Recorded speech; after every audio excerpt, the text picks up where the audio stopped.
की ऐसे में तस्वीरें मैं हम आपको मानता हूं दिखा कि रहे मेरे पिता जहां कहीं भी होंगे खुश होंगे, पार्टी के हर एक नेता कार्यकर्ता को अपना आशीर्वाद दे रहे होंगे। गठबंधन के और अपने दल के मैं तमाम नेताओं का भी धन्यवाद, कार्यकर्ताओं का भी धन्यवाद, जिन्होंने दिन रात एक कर कर गठबंधन को जीत दिलाने के लिए, दल को जीत दिलाने के लिए पूरी ईमानदार मेहनत की। एनडीए की इतनी बड़ी जीत हुई है कि महागठबंधन नजर ही नहीं आ रहा। ये इतना बड़ा फासला उम्मीद से परे है, क्या लग रहा है कारण? उम्मीद से परे मुझे लगता है कि जो लोग कैलकुलेट कर पा रहे थे वो मान रहे थे। मैंने हमेशा इस बात को कहा था कि जब मेरे ऊपर ये आरोप लगाए जाते हैं कि 2020 में मैंने अकेले चुनाव लड़कर मैंने जनता दल यूनाइटेड को मैंने नुकसान पहुंचाने का काम किया, तो उसका लाभ किस दल को मिला? उसका लाभ राजद को मिला।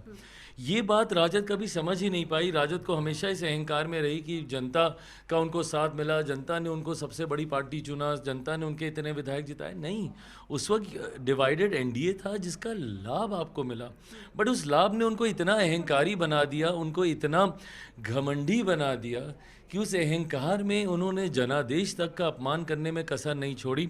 अभी तो जनादेश आया नहीं कि ये कहने लग गए कि भैया 18 तारीख को हम शपथ लेंगे और ये करेंगे। तो ये कहीं ना कहीं दर्शाता है कि एक तरफ एक अहंकारी गठबंधन जो अपने घटक दलों को सम्मान नहीं दे रहा था, दूसरी तरफ एक विकास की सोच वाला गठबंधन जो सबका समावेश करके आगे बढ़ने का प्रयास कर रहा था। जनता के लिए चुनना ज़्यादा मुश्किल नहीं था।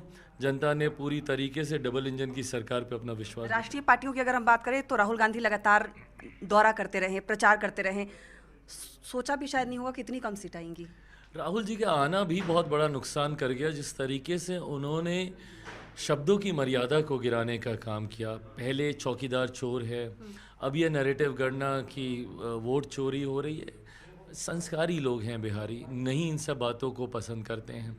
ऐसे में उनका ये तक कहना कि प्रधानमंत्री तो वोट के लिए किसी भी मंच पे नाचने लग सानिया जी, आप सभी यहाँ पर देवतुल्य भारतीय जनता पार्टी के कार्यकर्ता बंधु, आप सभी को प्रचंड जीत के लिए, अपार समर्थन के लिए बहुत बहुत बधाई, बहुत बहुत शुभकामना। एनडीए सरकार को आप पे एक हमेशा लगते थे कि 100% स्ट्राइक रेट चिराग पासवान का रहा है। विधानसभा में चिराग जादू नहीं चलेगा, चल गया जादू। चल गया जादू, आप भी इस बात की गवाह हैं। 4, 5, 6, 7 अगर बहुत होगा तो वही 7 सीटें। डबल डिजिट का तो कोई बोल ही नहीं रहा डबल डिजिट कोई मान ही नहीं रहा था कि मैं मेरी पार्टी पार कर पाएंगे। बट मेरा विश्वास, मैंने हमेशा कहा है कि मैं सर्वेश से ज़्यादा अपनी मेहनत पे मैं विश्वास रखता हूँ।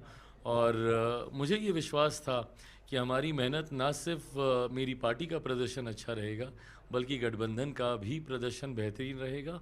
और अब इससे खूबसूरत क्या, जिस मेहनत, जिस मजबूती के साथ हम लोग सरकार बनाने जा रहे हैं, but this comes with a lot of responsibility also.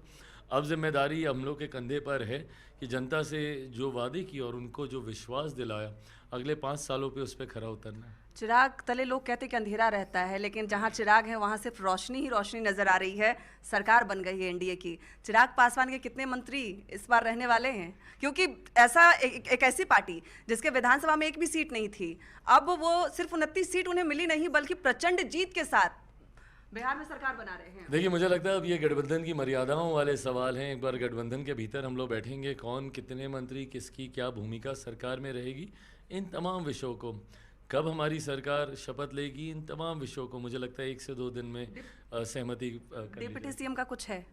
जैसा मैंने कहा कि ये सारी बातें अब गठबंधन के भीतर, मैंने कभी भी गठबंधन की मर्यादाओं को तोड़ा नहीं। सीटों की संख्या की बात हो, उनके चयन की बात हो, प्रत्याशी की बात हो, जब तक गठबंधन के भीतर तय नहीं होती, मैंने कभी सार्वजनिक मंचों पे बोला नहीं। पर मुझे लगता है कि मैटर ऑफ टाइम है, इसको जल्दी गठबंधन के भीतर सुलझा लिया जाएगा।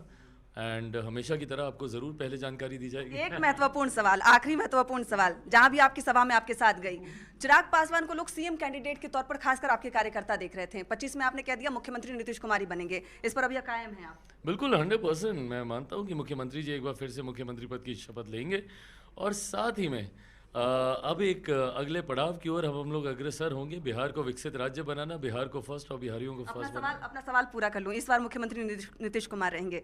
2030, 2035, 30 से चिराग पासवान आ रहे हैं फुल फ्लेज में, क्योंकि जिस तरीके से परफॉर्मेंस रहा है अब संभावना और ज़्यादा हो गई है। बिल्कुल 30 से पूरी फुल फ्लेज भूमिका में आप मुझे देखेंगे। 25 का चुनाव में नहीं लड़ पाया बिहार विधानसभा का, इस बात की थोड़ी सी मलाल है मुझे, बट मैं मानता हूं कि 2030 में मैं ज़रूर लड़ूंगा। हैविंग सेड दैट, उससे पहले एक और बड़ा पड़ाव है 2029, मेरे प्रधानमंत्री को चौथी बार देश का प्रधानमंत्री बनाना। अपनी माँ को सब कुछ लौटा दिया, आज एक बड़ी खुशी दी है आपने। बिल्कुल जिस तरीके से आपके पापा लड़कर आए थे, चुनाव जीत कर आए थे, आज आपने वो भी खुशी लौटा दी। बिल्कुल, मैं मानता हूं कि पापा जहां कहीं होंगे वो बहुत खुश होंगे। माँ ज़रूर बहुत खुश हैं। माँ ने भी उतना ही संघर्ष देखा मेरे साथ जितना संघर्ष मैंने किया, तो मैं मानता हूँ कि उनके चेहरे पे ये मुस्कुराहट देखकर जितना मैं खुश हूँ उतने पापा भी खुश होंगे।